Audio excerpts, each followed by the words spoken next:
Jordan, I want to let you start off with a simple question. Go ahead. Can we swear? Yeah, go for it. Why the fuck have you got your Christmas tree up in November? That is the question. Are you the Grinch? Well, no, I'm not the Grinch. First of all, I don't like your attitude starting this off with such a aggressive question. Secondly, I like a little bit of joy, a little bit of whimsy, a wee bit of cringe in my life. All right, I've no fear of the controversy. If I want to bring some joy into my life, I'm going to put the tree up. I love Christmas. What's wrong with putting the tree up? It is the earliest I've ever put it up. I think you might have set a new record. I am really happy with my decisions. And I'm no fear. I'm not afraid of the controversy. And I'll do it again. Please don't. A lot of people ask me this though, but what's the ideal time to start playing Christmas songs in your opinion? November 1st. Yeah. Everyone says it, November 1st. Some people's like, November oh no, 1st. middle of November, usual stuff. I'm like, no, December the 1st. I usually, with the Christmas tree and stuff, and Christmas decorations, I usually vibe it out. I've even put it up as late as Christmas Eve. It's just whenever I've got free and I've got time to do it, and I just fancy doing it. I just do what I want, really. But I love Christmas. I love a roast. I love a wee bit of mulled wine. I love it. It's great. I love presents. You're redeeming yourself, Veronica. See, thank you. I'm glad you approve, because all I want is your approval at the end of the day. What can I say? I don't even know what to say anymore. But anyway, Veronica, favorite Christmas movie? Oh, Home Alone. favorite Christmas. Oh, Home Alone's cracking. Home Alone is cracking. Home Alone 2, cracking. Die Hard is a Christmas movie. That is true. It only gets played at Christmas, by the way, so go ahead. What else? Bad Santa's a good one. Elf is an excellent one. That's just a classic. Anytime I burp, I'll always turn around and be like, "Do you hear that?" Every single time. It's such a quotable film. What else? So many. Oh, Nightmare Before Christmas as well. What a film. Controversial opinion, but it is a Christmas movie at the end of the day. It's Nightmare Before Christmas. So the I think Muppets that's Christmas Carol. Muppets Christmas Carol, good shout. Excellent shout. Muppets Christmas Carol is definitely up there. I would also like to see a Die Hard remake with the Muppets. Okay, you kind of taught me around when you said the Muppets there. Listen, imagine it. How does that work? They're all Muppets. Do you know what, right? I'm just going to throw it out there. I've never seen Die Hard. Never seen it. It's been lovely talking to you guys. So I'm just going to log off. Thanks. It's been great talking to you. You've never seen it. Oh my goodness. How old are you? I have a guess. I don't know. How old? Oh, I don't know. Could be anything. Could be 25. Bang on. Could be 42. 25. That's why you haven't seen Die Hard then. That's right. Because there's loads of films out there, so it's difficult to get round to the classics. But it is a classic. I do highly recommend it. Alan Rickman is just nice. I just love it. Right, then should we get into some wrestling? That's obviously why we're here. So, Jordan, do you want to kick us off with the first question? Let's talk about random stuff. Could do. I'm ready. But I'm ready. Let's throw it all the way back, Veronica. And where did you first discover wrestling? So mine is a bit of a different story with my love for wrestling. I remember watching it when I was younger, Attitude Era. I can remember seeing it, but I wasn't as into it as everyone else was. Like, I liked it and it was nice, but it wasn't something that I paid much attention to. I was aware of it. It was in the background. It wasn't until I was much older, and I was in my mid-20s. And in fact, how old? It was a long time ago anyway. So it was my mid-20s, and my friend put on wrestling, and I was like, all right, okay, we'll watch this. And the only thing that I'd ever seen of wrestling was WWE. That was my only exposure to wrestling. And I was like, all right, okay, put it on. And he put on Ring of Honor. And I remember the Okay. match he put on. It was 2003, AJ Styles versus Paul London. And I watched the match and I went, what? It was the most indie wrestling match you've ever seen in your life. And it set my soul on fire. I was like, this is wrestling? What? Couldn't believe it. And he was like, and then it just went on this YouTube rampage of showing me the next match and the next match, and figuring out what my taste was. And I just completely fell in love with it, and couldn't get enough of it. I consumed as much as I could. Anytime I was on YouTube, I would stick another wrestling match on. So I came to it quite late. Then it was only a couple of years after that that I got involved with ICW, started going to ICW shows and going to local independent wrestling shows, and just completely fell in love with it at a late age. Interesting. Isn't it crazy? Isn't it crazy? It's not the first match that I'd thought you would have said, but it's a good I shout. know. Two very incredible wrestlers. When you say Liam, Very incredible. Absolutely, Like I really, mean- really good. Especially Paul London. I mean, not many people said like they've seen the first match is a Paul London match. I know. And then years later, working with them, being very, very close with them. Absolutely. Crazy. Full circle moments. That's just absolutely bonkers. So, talk a little bit about obviously like getting into obviously ICW, obviously starting out there. So when I first started going to ICW, I was with a group of friends. There was people that were wrestlers that I was working with and had worked with and were friends with already. And then anytime it was after ICW, we'd all go out afterwards. I had experience on stage. I was a burlesque performer at the time. I had experience in bands, stage presence. I was also a presenter at the time. So started going to shows, meeting more of the roster nights out because I already knew a couple of them, talking to Mark Dallas, and Mark Dallas turned to me one day and said, I've got a job for you if you would like it. And he said, how would you like to be a backstage interviewer? And that's how it started off. I was like, yeah, sounds great. I had no idea what it would entail to be a backstage interviewer. I didn't realize how much work it would be and how it would just completely take over my life. And here we are. There you go. Absolutely. One Breezy, over to you, bro. so obviously you've done a fair lot at ICW, but you've also come down to Liverpool quite a lot as well. What's it like working with TNT? Is it kind of different? Yeah, 100%. Every wrestling company that I go to runs things slightly differently.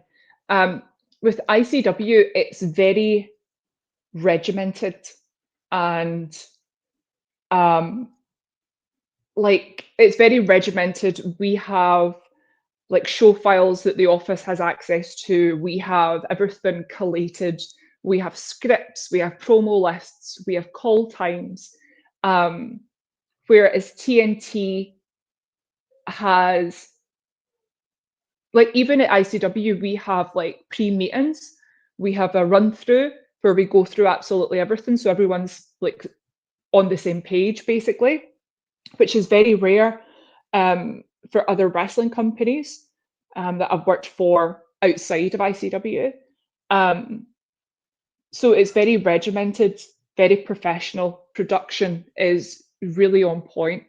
But I suppose that's to come from working with WWE, being owned by someone that owns a music events production company. So it's all very organized. Not to say that TNT isn't, it's just very differently organized. And it's much more fly by the seat of your pants. It's more of an energy that anything could happen. you go down there and everyone's just having a great time. It's completely different elements, completely different energies. And I absolutely love it. I love going down to TNT. I was friends with them for a very long time. Again, I would go down because I'm a big fan of indie wrestling at the end of the day. So I would go down to watch death matches because there wasn't a lot of places that were doing death matches, and I really wanted to see it live. So I would go down to TNT and I would see a number of people that I've been fans of, and I wanted to go down and check it out. So I started at TNT as a fan. Me and Jay became really good friends, and again, he talked about getting me down for years and years. And then finally, I was like, well, I've got the time to do it now, because I stepped into doing wrestling and production full time. So I was like, well, I've got more time to dedicate to that stuff now, so let's just go for it. And it is a completely different energy. There's much more card subject to change. There's much more like anything could happen type of energy. I love it. Very different. Yeah. Would you say it's like more like unpredictability then when it comes to TNT? Yeah, there is definitely an element. Not to say that it's not meticulously thought out, but it's more that you could add more to it if you wanted to. Do you know what I mean? Mm-hmm. It's a very creative environment. I love it. I love the two of them. Absolutely. So obviously I want to stick with TNT and stuff like that now. What's it like working with Simon Hill? Because I imagine he's absolutely incredible to work with. Oh, he's rotten. He's rude. He's smelly. It smells like Stilton cheese. And I hate everything about him.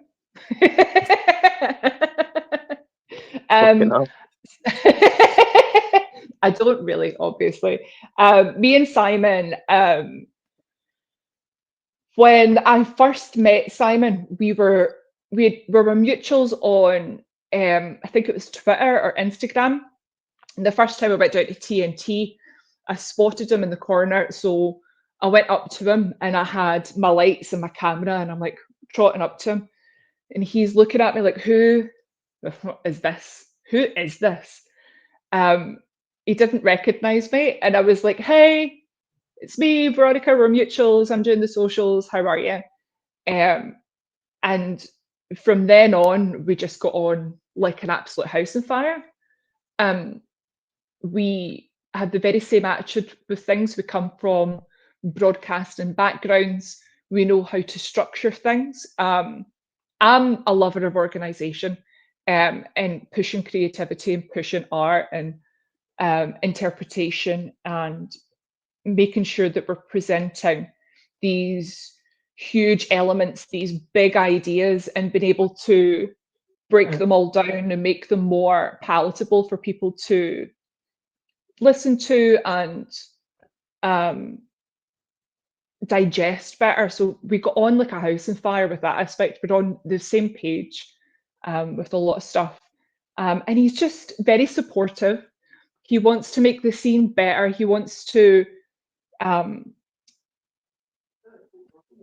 invest his time not only in his own career but bolstering the rest of the broadcasters, creating community within those that are involved in professional wrestling, not just wrestlers, but camera crew, social media, producers, creative production, promotion, all different aspects of the professional aspect of pro wrestling, bring them all together. And he puts in so much effort that I really admire him as a person and as a friend.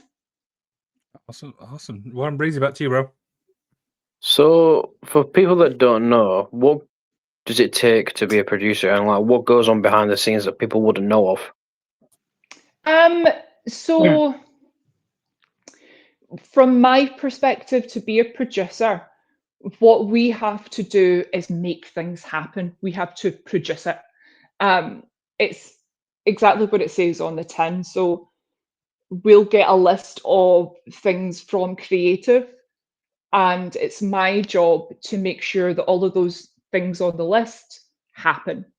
So if I have something that is to promote a 6-man that's going to happen at the next show, it's going to involve these people, Mm. and this is sort of the storyline, we need you to produce a video that promotes that, says the next show, so I make sure that I can gather everyone together, find a location to shoot it in, set up the lighting, set up the camera, and direct it and produce it.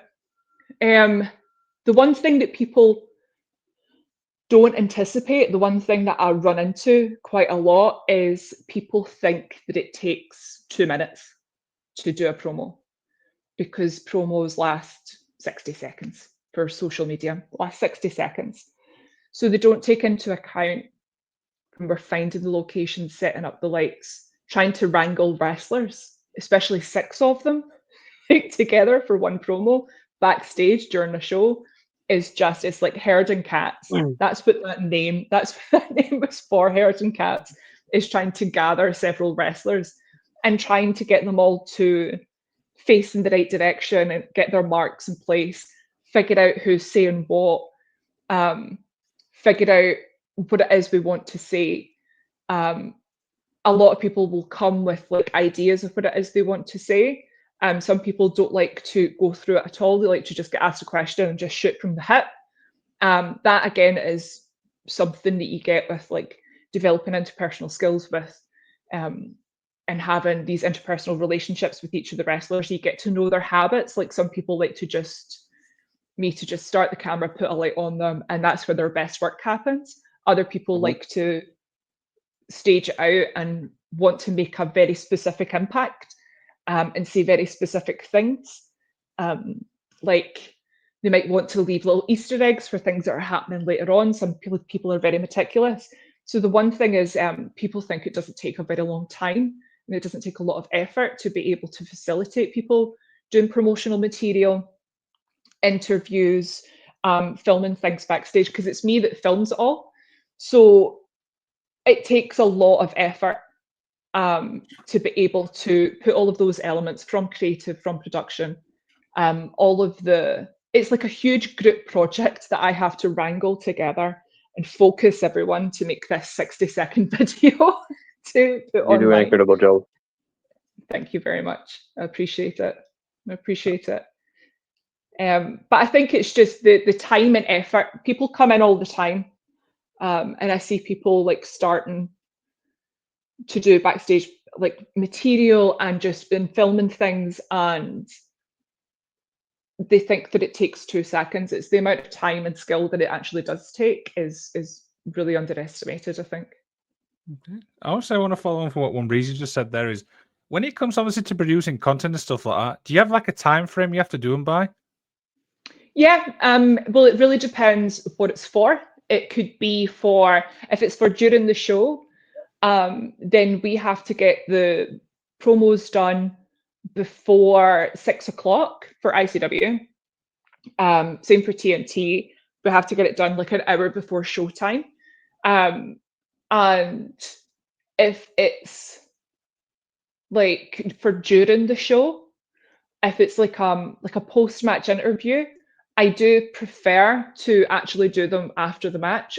I do prefer to keep it real as much as possible and to get real emotions, because yeah, it's professional wrestling, but it's each of these workers, each of these pro wrestlers are taking all of their emotion, all of who they are, and turning it up to 11. So I really like to get the passion and keep the energy as much as possible and do it as close to post-match and as close to pre-match as possible. You get the best out of people that way. Okay. So I do like to organize it that way, and you'll see the card, and certain places have like times figured out. So like before the match, I'll go around every day and be like, your promos at this time, your promos at that time. We'll do it then, we'll do it this way. So we'll organize it beforehand. Okay. Well, Breezy, back to you, bro. So you mentioned earlier, obviously, the deathmatch scene. What is it that hooks you to the deathmatch scene, and who would you say doesn't get the recognition they deserve in the deathmatch community and scene itself? Ooh, let's see. There's a lot of people. Right, I'll answer the first. Like, the thing that draws me to deathmatch wrestling is the brutality. It's the added element for creativity. You can paint with all the colors of the wind. I do think there's not a lot of deathmatch wrestlers that do that. There's a lot of deathmatch wrestlers that just rest on the fact that they can bash some light tubes over each other and put a couple of gusset plates in your arm and call it a day, and don't really tell a story or create art. I think deathmatch wrestling is art at the end of the day. I think you can really tell the most brutal, passionate stories, but on that canvas. I just love how brutal it is, and how, I mean, we all grew up watching Jackass. Well, I grew up watching Jackass, Yeah. and Yep. it's just incredible. I used to watch it all the time. I still do now and again, like stick on an episode of Jackass and just laugh my ass off. Sometimes, like, see when someone climbs up some scaffolding and they've got this whole like structure made from glass and chairs and tables, and they're going to jump off it onto these. Like, what are you doing? What Literally. series of decisions have led you to this moment in your life where you're doing this? It's amazing. There are lots of. Oh, my cat's going to join us. Are you coming up? Come on in. Come on. We want to meet you. What's its name? Winston. Come on. Here he comes. Come on, Dad. Churchill. Why are you right? Anyway, so he'll come up in his own time. So, second part of the question is, who do I think is? That was my cat pulling on the wires. Excuse me. Come on. We just had a nice glimpse at the tree. Garfield. Winston. Yeah. I'm trying to think who doesn't get the recognition that they deserve. On the British scene, on the American scene, Take your pick. there's a whole bunch. I think that on the British scene, I think Tomby, who just won Thrill Kill, but it was long overdue, in my opinion. I think he put so much effort, so much heart, and he's an incredible talent, in my opinion. He's everything a deathmatch wrestler should be, in my opinion. I think he's fantastic. Who else? I think Tim Strange has been on the up, of course. My friend Tim Strange. What a He guy. does get what a guy. What a guy. Just the nicest, most wholesome cowboy there is. He is so wonderful. I got on with him like a house on fire. I absolutely love him to pieces. And I think that he has had some wonderful opportunities, and he's really building his way through over the last couple of years doing death matches, because he wasn't always doing death matches. It's something that's pretty recent for him. And he's had some incredible matches. And I think he deserves more recognition for that, for sure, 100%. Who else on the UK scene? Emerson Jane. Emerson Jane. Emerson Jane is incredible. What a talent. Absolutely love her. But I think if we're talking about who doesn't get recognition, I think everybody knows Emerson Jane's bloody brilliant. Same for like Drew Parker. Drew Parker, what a talent. Drew Parker. Drew Parker. What a talent. He's, in my opinion, he's at the tippy top of the UK scene. I'm really looking forward to his match with Tate Mayfairs at TNT.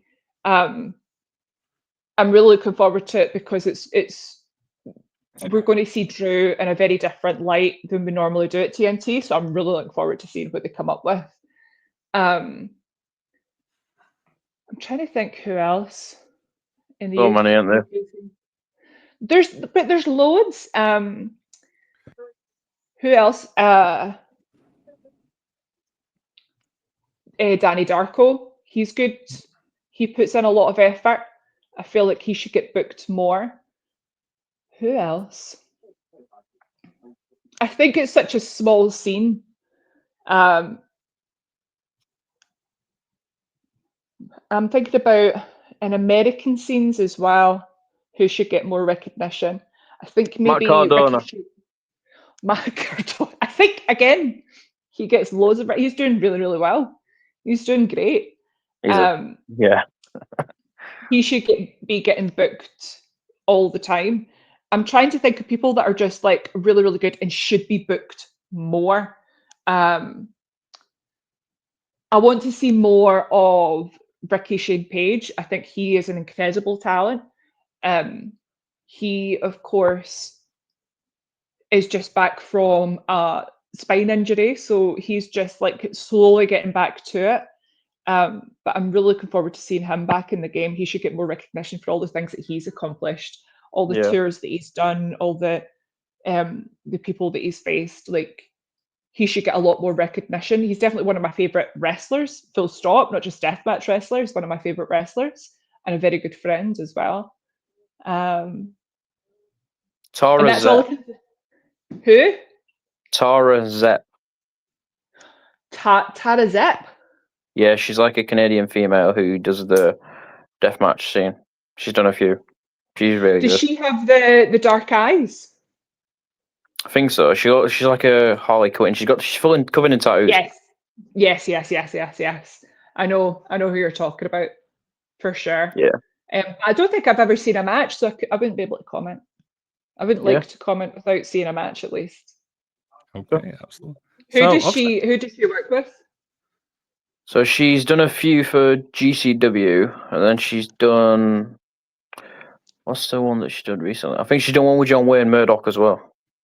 Oh, John Wayne Murdoch. What a guy. Yeah. What He's a a really guy. good guy. Aye. What a guy. I mean, like, There's Brilliant. just so many, isn't there? You can have a full There discussion are just on so the many. deathmatch scene at all. Yeah, I haven't even mentioned, like I said, Ricky is one of my favourites. Masada, Yes. like, is just, I love watching Masada. I think he's just the best. I think he looks genuinely scary, and I just wouldn't want to get on the bad side of him. Anyone that steps in the ring with him, I'm just like, what are you doing? Why are you doing that? Are you crazy? Like, it's amazing. Ever controversial, Necro Butcher. Now, I don't agree with his opinions on things, but I will 100% watch him every single time, because his hits are so hard, so genuinely. I seen him live as well at Bleeding Gums, and you don't hear it when you're watching it like on telly. The thunk, the impact that his hands make. I don't know how the biology of his fists. I don't know what plan God had when he was making this man's hands, but when he like punches people, it's like audible. You could hear it. It's so hard hitting, and that hard hitting brawling, which is his bread and butter, is just so brutal. And that's what I like at the end of the day. I like that consensual brutality. That's what we like. Absolutely. So, obviously, I want to stick with the deathmatch scene because it seems that it gets a lot of criticism and stuff like that. Do you know what I mean? From obviously fans. What would you say to that? Some of it's valid. At the end of the day, some of it is valid, and some of it is not so much. Some of it is just from a lack of understanding of what it is, and how it is produced, and how it comes about, and how the weapons are made. It really depends on what specifically it is that people have a problem with the deathmatch wrestling scene. I think that, like, I think a lot of people, when they see deathmatch wrestling, a lot of the time, and I would say more than half of deathmatch wrestling isn't wrestling. It's more just hitting each other with light tubes and being a little bit lazy and not really putting a match together. So I could see why people would just be like, oh, they're just hitting each other with glass, or that it's dangerous and it puts people at risk. Yes, absolutely. But that's something that we all sign up for. It is the more extreme side, and not everybody has to like it. But it really depends on which controversy you're really talking about. Some of it's valid, some of it's not. I think the thing that bugs me is like something will happen like at a certain show, and then the whole scene gets under scrutiny, even though it's like a certain promotion. Yeah. And if that makes sense. Yes, 100%. Like if someone comes in with a weed whacker and starts whacking at people in front of children. Yes, I Yeah. don't agree with that. There is some promotions I know do death matches at kids shows. Any of the ones that I've seen or been involved with say, and there's no glass. It's more just like there's barbed wire and tables and stuff like that. And there'll be an announcement before saying there's going to be a death match. If you don't want to be involved in the death match, there is going to be blood in it. They'll do a meet and greet in a separate room so they can take the kids over and they don't have to watch it. Again, it's not as extreme.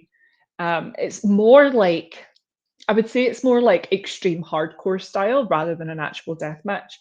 Full death matches with kids in the audience, it's such a danger to be around.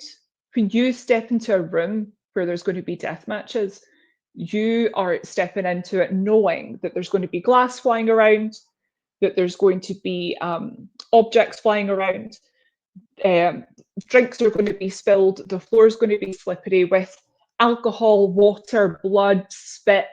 It's going to get messy. There's going to be trip hazards everywhere. They could come and brawl. Your seat could be taken away from you and used as a weapon. When you enter the room, you're accepting all of this. So it can be a dangerous place. So I don't think that it's an environment for young audiences, certainly not under 16, I would say, so that they can understand exactly what's happening in front of them. What else? What other controversies are there? And I'll give you my opinion. I think that's the only main Because one I I'm would no say I can Fiat. think of.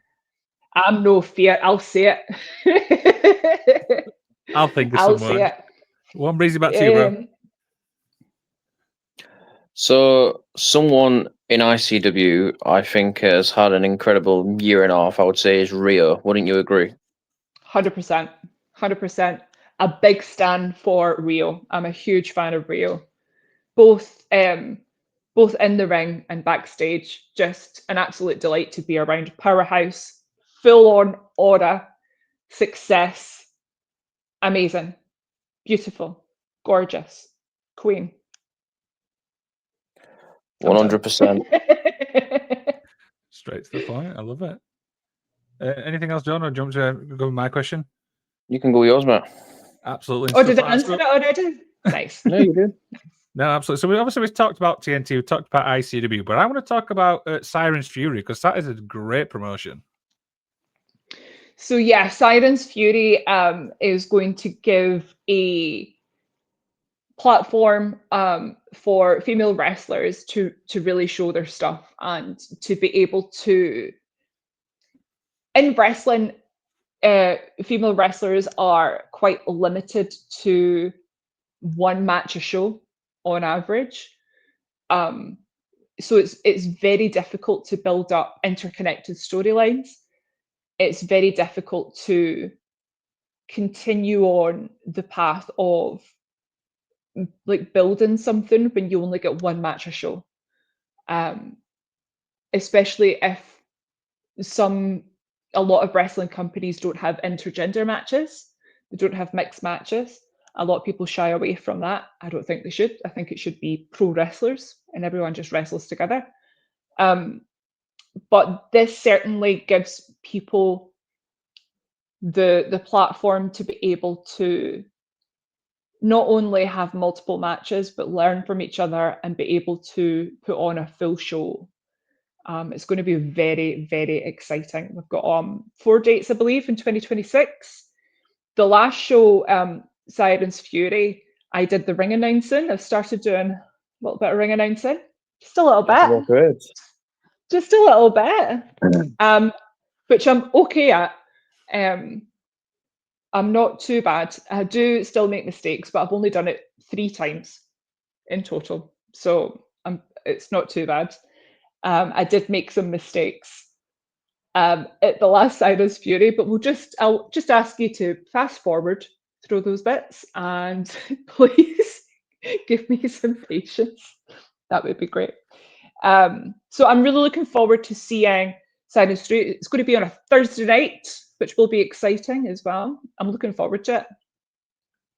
Yeah, I've got a little follow-up question also from that. I mean, the women's division, obviously in Scotland and the UK, it's so strong. Do you know what I mean? I can name 10 wrestlers and you'd be missing somebody because it's absolutely incredible. It is completely jam-packed. And that's why sometimes when you see it's just one match on an entire card is women's wrestling, it's a bit heartbreaking, and it can be disheartening, and it can be really frustrating as well. So it's really good that there's places that are just focused on women's wrestling so that they can really just show what they're made of and learn from each other and watch each other's matches, and make it bigger and stronger. And it's because of shows like this that they can get even better, that they can really push women's wrestling forward. So I'm really looking forward to it. Absolutely. The women are also getting involved in the deathmatch scene. I think I've seen 2 death matches, obviously with women as well. Love it. Absolutely love it. Mickey Knuckles. Mickey Knuckles. Well, Mickey Knuckles, of course, has been on the deathmatch scene since early 2000s, I believe. Early 2000s, for sure. She's been on the scene.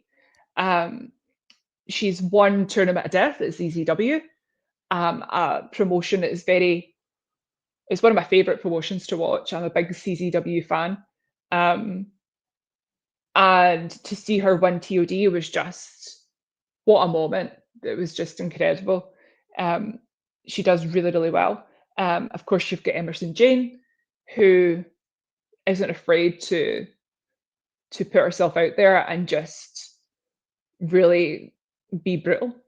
And I absolutely love it. I think there should be more women in death matches, for sure.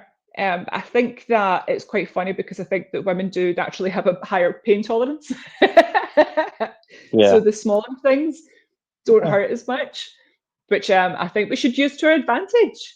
So why isn't there more people in deathmatch wrestling? I think, see, if I was a wrestler, I'd be a deathmatch wrestler for sure. For sure. 100%. Absolutely. I've been hit by a light tube. Been hit by a light tube. I've been hit by a chair, and that was it. Deathmatch wrestling.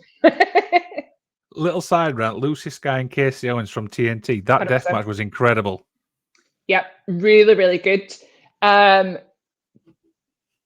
Casey also got a really bad cut on the back of her leg from that. I had to get stitches from it.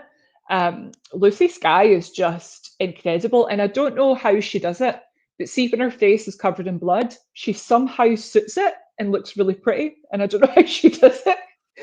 I don't know, like there's only a certain amount of people that could pull that off, and she really, really does. It was really, really brutal, lots of glass, lots of blood. That's what we like to see, isn't it? Absolutely, stuff like that. One brings it back to you, bro. So, who would you say is the 4 most important people over the, shall we say, 25 years that ICW has been going, or 20 years? Who's the 4 people, male or female, that stand out to you that you would put in the first ballot Hall of Fame? I know there is an ICW Hall of Fame, but who would you put in the ICW Hall of Fame? ICW people Hall of Fame. Mark Dallas, first and foremost. Okay. He was the guy that created it all. He was the genius behind it. He was the man with the plan. I would put Mark Dallas first and foremost. Jack Jester. Have to put Jack Jester. What a name, by Like, the you way. can't. I know, right? Like, I would have to put him up there. He is ICW. He is like the forefront. He always has been. Who else would I put?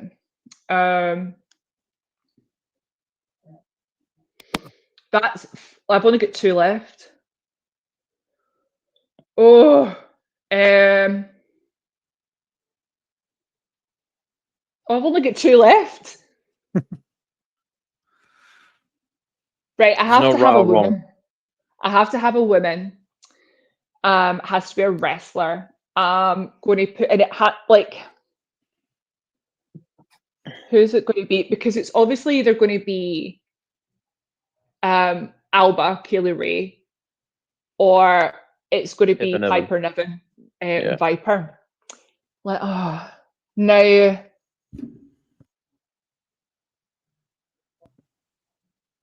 this is like the hardest decision I've ever made in my life. I got you talking, Veronica. I think, right, I'm going to say Piper. Okay. And the thing that got it, I feel like Kaylee Ray was in more hardcore matches and more intergender matches that really put ICW on the map. But it was Viper that pushed a lot of things forward. She broke a lot of records. And she was the first ICW Women's World Champion. So I'm going to put Viper up there, original name. Okay. And then the last,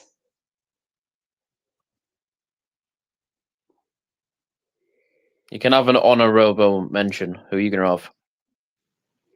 I am finding, like, you're going to have to like fast forward through all of my thinking faces, like, because this is honestly, who else? You got 2. In fact, I will have an honorable mention. You can, and Liam can. My honorable mention is going to be Lionheart. Of course, Adrian. I was just talking about him today. I said With, line out as well. of course, I was going to leave him to the end as Okay. the big finale. But of course, Adrian. I was literally just talking about him today. Me and Sean McLaughlin, the new ICW GM, who is, of course, a long-standing referee at ICW. We were just talking about him today because we were up at we drove past Maryhill Community Centre, where a lot of ICW shows used to be in, and we started sharing memories. Of course, Lionheart. Yes. So that's the 4. Is that 4? And then the honourable mention. What was your one? Mine There's was one more that you Lionheart, were going to say. Lionheart as well. but Yeah, you can obviously have him as well. But if I wasn't going to pick Lionheart, I would pick Drew Galloway. I was going to say Drew McIntyre, but I kept thinking to myself, because he was one of the reasons that ICW pushed so far. When he returned, we were already on the way, but when he returned, it just pushed us skyrocketing into Yeah. orbit. That pop as well. That pop when he came back. And see, the funny thing is about him coming back, when all the lights went out, see, backstage, they were hiding him. They were hiding him from everybody. Okay. So, and he was walking around with a hood up so that everybody would be surprised. And it was also, Mark Dallas was really good for that. Like, he would know things would get a big reaction. He would know he would make like a good decision. And he didn't only want to pop the crowd, he wanted to pop the boys as well and have like a good reaction from them. So then backstage, it's like, it keeps morale up and it's really exciting and it's an exciting place to be. So he was hiding backstage as well, and like the way that that was in the O2 ABC, the way that it's like planned out, there's 2 separate backstage areas, and the way to get to each one is by going behind the curtain, behind the stage. So all of the main roster were in this end, and he was in this like little tiny room that had a little lock on it, and he just stayed in there the whole time, like the superstar he is. But then as soon as he went out, he came back. Then he went into the main changing room. But I just thought that was brilliant, just to keep it a secret from everybody. So then when the lights all came on, and he was there, wow, what a night! Drew McIntyre. I do want. There's loads of honorary mentions, like. There's loads of them. So many. There's so many that made ICW what it is, and I kind of want to like. It really was a team effort, but I'm pretty happy with the decisions that I made. Yeah. Yes, that's going to be my Hall of Famers. Jack Jester, Mark Dallas, Piper Niven, of course, Lionheart, Adrian, and then Drew Galloway. Okay, Okay. I'm happy with that. I'm happy with that decision. Solid That's list. good, that. We Solid, finally solid. got there. We finally got there. We might have to edit Definitely. that a little bit out, Jordan. Yeah. I think we should just keep it in. Nah, keep it in. Why not? Let's have some fun with it. Feels gonna go. What's she thinking about? Over to you, Liam. Absolutely. So, what's the most rewarding thing for you when it comes to wrestling? The most rewarding thing for wrestling. For you, well, when it comes to wrestling, what you do?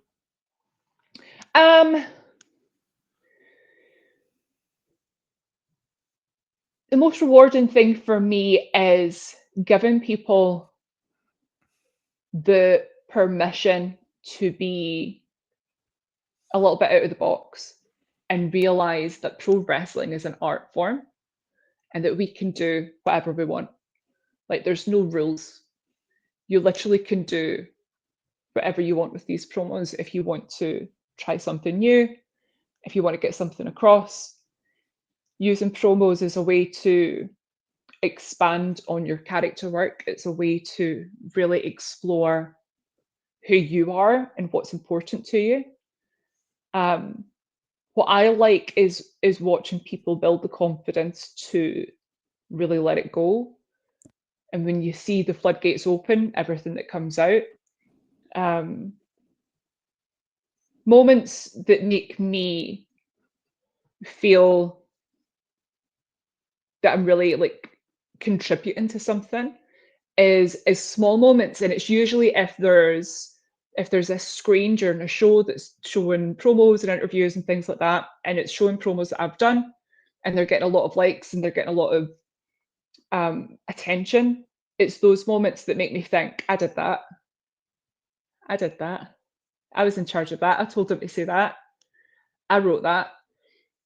And seeing people react to it and comment, not even live, and seeing people, and I've contributed to that art and I've facilitated that art, and I've seen people become successful from that, or use something that I say to them when they take it even further and they use like a tip that I said years before. That's the moment that I find the most rewarding. I get a lot of, it just fills my heart to be really creative and to have like a team effort with everyone. I think that's it. Okay. One brings it back to you, bro. So, one great thing that you see when companies work with other companies and they bring people over to the UK is different wrestlers and stuff like that. So you've had TNT that works a lot with GCW. Yeah. And Effy's Big Gay Brunch happens, I think, once or twice a year. What's that like, that atmosphere, and like just working with Effy and all the people that come over? What's that like, working with GCW? The people that work for GCW are lovely. People like Effy, like Jimmy Lloyd, I've worked with him a few times as well. They're all wonderful to be around, very helpful, enthusiastic, encouraging, just want to have a good time, excited to be there, grateful. There's a lot of gratitude, because I think it's like we over here think to ourselves, oh, it's cool to have Effy and everyone over here.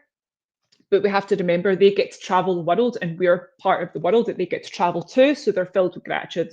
So it's a very wholesome atmosphere, to be honest with you. Everyone just wants to have a lot of fun and smile and laugh and get the job done. With Effie's Big Gay Brunch, the wholesome backstage atmosphere is tenfold because, of course, they're trying to platform LGBTQIA plus wrestlers, and not just wrestlers, but backstage crew, announcers. Lots of people get involved as much as possible, and it's to give them a platform and to show them the support, and it's also to bring in more LGBTQ fans as well and give them a safe place to be able to express their love of pro wrestling. So the wholesome atmosphere is just amazing and totally gay, and I love it. Awesome. Totally gay. Yeah, and I've It always is. said I've always said me as a wrestling fan, wrestling's for everyone. Do you know what I mean? Regardless of who you are as a person. Yeah, wrestling is for everyone. And I think that there can be a lot of division in the world today. And I think that we need to focus in on the positivity and bring everyone into the circle, because no matter what, people will follow where the love is. So if we just show as much love as possible, love and brutality, that's what we're about. Absolutely. So, top 3 matches you've obviously witnessed live. Witness live. Ooh. The Emerson Jane Drew Parker for the Extreme title, the first time around, was one of my favorite matches between the two of them. It was just incredible. Oh no, in fact, I take that back. The I Quit match between Drew Parker and Emerson Jane was just at TNT. Crazy, amazing, wonderful. There's very few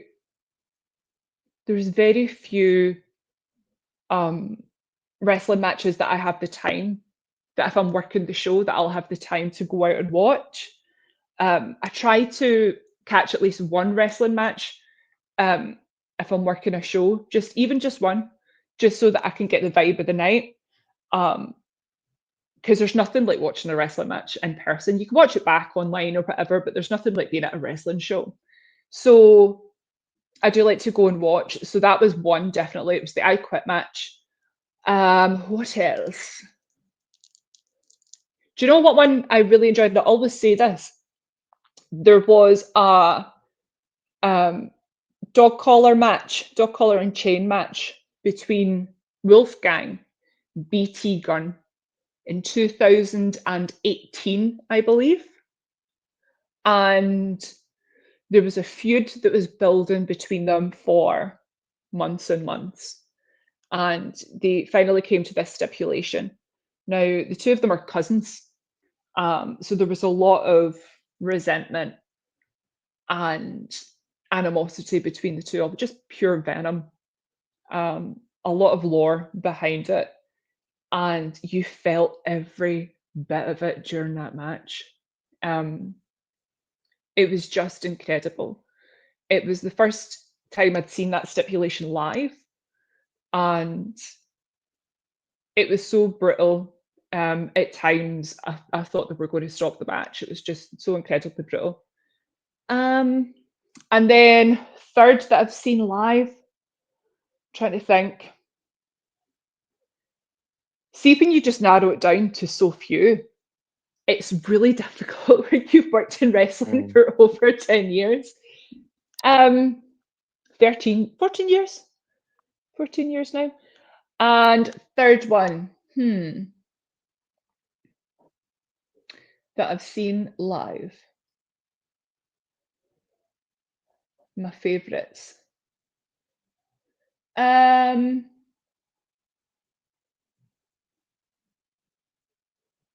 Say that one.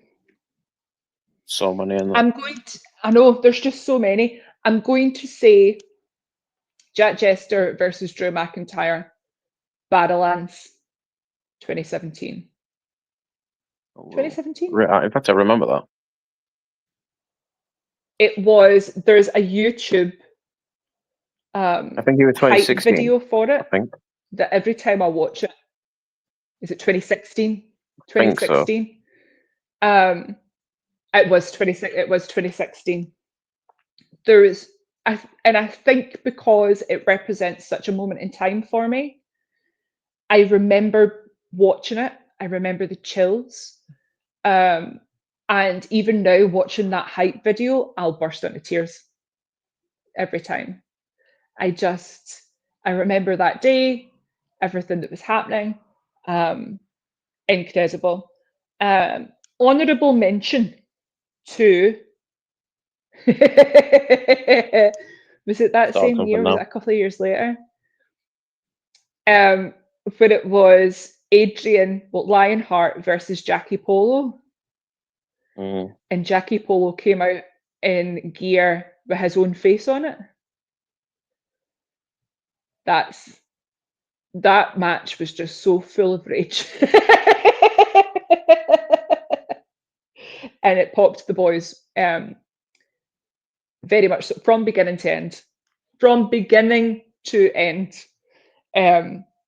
Because there was real animosity between them. There was real animosity. They say that wrestling's fake, but a lot of these feuds that you see, it comes from someplace real. A lot of these feuds and a lot of things that people say to each other, it gets to a point, especially when it's going back and forth in promos, it will get to a point where you can see them get their back up. And that's one of them. So honourable mention. And not because it's the best, again, just for memories more than anything else. Mm. Just for memories. Okay, one brings it back to you, bro. Who would you say is your Mount Rushmore for professional wrestling? Of all time? Yeah. The Mount Rushmore. Oh, right. Onita. Sandman.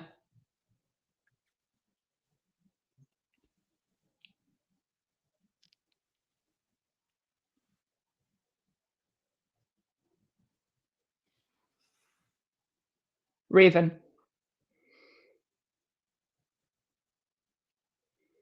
Is that Tanaka, maybe? No. I want to say Masada as well. RVD. RVD? RVD. All ECW guys. Yeah. It's all ECW. Oh, and Terry Funk. Okay. 100% Terry Funk. I know I have a strange taste in wrestling, and I think it's because I came to wrestling quite late. So what I had to do was, I didn't really like talking about wrestling back in my early career just because I hadn't watched as much as everyone else. So what I, in my head, thought, I know what to do. I'll just go back and watch like 90s stuff from the beginning. I know I don't really like WWE. What else is around? And I started watching ECW and then started watching FMW. So that's why Onita has to be in there. Terry Funk has to be in there for sure, for sure. Sandman, pure aura.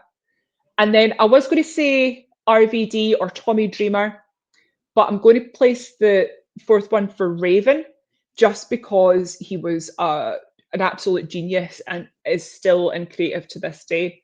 So that's my Mount Rushmore of professional wrestling. Okay. Absolutely. Interesting. Are you judging So me? no, I think I can't fault you one bit. So as we begin to wind down, obviously you sent us some stuff to promote, so I'm going to show you the image and you Yes. get to promote it. So first one.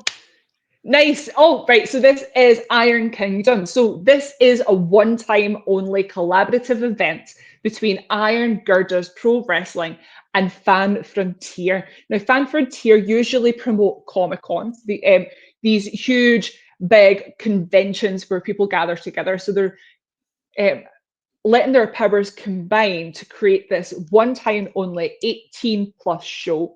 Wolfgang is doing an open challenge. We're still to see who's to accept that. There's going to be a dog collar match, which is really funny because I've literally just mentioned that. In that, there's also going to be a hardcore match. There's going to be an Old Firm street fight. What else is there going to be? There's going to be loads of stuff. Tag team championship is on the line. It's going to be really good. And because it's like the first over 18s, the event that these guys have ever run, it means that every match has a stipulation. It means that every match is going to be a little bit special. And everyone's going to be absolutely feral. So you should definitely come down and watch that if you get a chance. Absolutely. It's going to be at Ibrox. Crazy. Next one. This is No Limit. So I'm just going to highlight one match from this, just so that we could get, because I could talk about every single match here. So it's at the very top, MVK, Rampage, and Critchy. Now, Critchy cashed in a briefcase just after Rampage and MVK had a match together. And he basically swiped that title. So now there's going to be a three-way, and he has to fend both of them off to retain it. So what's going to happen to Critchy? Is he going to keep on to that, or are these big boys going to get their way and beat him up? What's going to happen? Who knows, right? I'm excited to find out. So that's on the 29th of November. Again, 29th of November. This is No Limits. No, it's not. Yes, it is. Cold Day in Hell. That's what it is. And one match from this, I'll just do the top, the Tate Mayfair's Drew Parker. Right, so Tate Mayfair's wanted to get rid of deathmatch wrestling. He went around everyone, tried to get a petition going. He's been harassing anyone that would listen. And now Drew Parker was noising him up, and Tate attacked him. And now they're going to end up in this this match, but it's not going to be hardcore. It's not going to be deathmatch rules. It is going to be, as Tate said, a straightforward pro wrestling match. And Tate thinks that that's going to be good enough to pull the win, but I think he's really underestimating Drew Parker. He's a very dangerous man. Even though Tate Mayfair is an incredibly talented wrestler, I'll be really interested to see these two lock horns and go head to head. So that's going to be it's going to be pretty interesting. Say what you want about Tate Mayfair. He's a fighting champion. Let's be honest. He is an excellent champion. I do not argue that one. Like, absolutely not. He is an excellent champion. Absolutely. One final Really, one. really good. And then we've got Fear of Loading. When's that? 7th of December. So 7th of December. We have a 6-man match. We have an all-star Zero-G scramble where our new ICW Zero-G champion Wolfgang will be defending this all-star scramble with previous Zero-G champions. So there's going to be a lot to fight for, and what a difficult first defense for any champion. So that'll be quite tricky. There's going to be tag teams are on the line. Now, Arcade Violence are going on a bit of a tour at the moment. Hopefully, what their aim is, at the end of that, they're going to turn the tag team championship belts, ICW tag team championship belts, into ICW World Tag Team Champion belts. So hopefully that'll be done in time if they win. Let's hope. To bring it back as world titles for Fear and Loathing. If they are successful, it's going to be Arcade Violence, Sanity, of course, the big demo, and the return of grizzled young veterans making their way back to ICW after many, many years. Very, very much looking forward to that. So what we'll do is we'll put all links obviously in the description of this video so people can go and check out each show out. Is that all right for you? That's good for me. Absolutely. John, you got any more questions, bro? It's not a question, it's just something that I need to say to Veronica. Please take that tree down. No. And the fact that it annoys you brings me joy. Even more joy. No, but honestly, I think from myself, thank you for coming on. I do appreciate it, Of course. and I've enjoyed talking for the last hour. I Absolutely. know it's been an hour. It's flew past. Thank you so Absolutely. much for listening to all of my nonsense and me rabbit on. If you want to It's go and okay. support Veronica, you may see a little QR code outside her name. If you scan that QR code, that will take you to her Instagram. You can go support her. Go check out. Do you post obviously all upcoming shows on your Instagram, I presume? I do. I've also got highlights on my Instagram that says where I'll be. So if I've got any shows, if it's wrestling, cabaret, sometimes I'll do like cabaret hosting, performance. Sometimes I'll do Comic Cons as well. So if you ever want to, like, I'll do meetups. So usually things like that I'll post in there as well. But usually everything's on my page, yeah. Absolutely, and stuff like that. So we need one final thing from you. So everyone we interview gets to do the outro for this show. So you can say anything you want. You can promote anything you want. And we'll end the stream. Veronica, take it away. Put me on the spot here. Boy, froze then.